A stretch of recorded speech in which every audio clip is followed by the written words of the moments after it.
Hello everyone, আমি scientist আয়াত। আজ আমি বানাবো দুনিয়ার সবচেয়ে আজব আবিষ্কার যা এখনো কেউ বানায়নি। হাই, আমি শুধু বেটুনি আছি। এটা হলো বালিশ ফ্যান।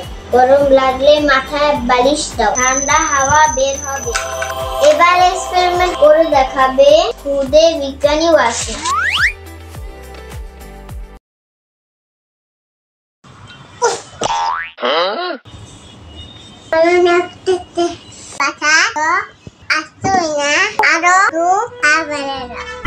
ওকে টেস্ট ফেল।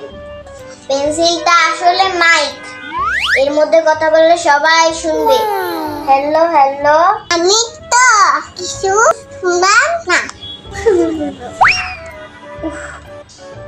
তো লেখারই পেন্সিল হয়ে গেল।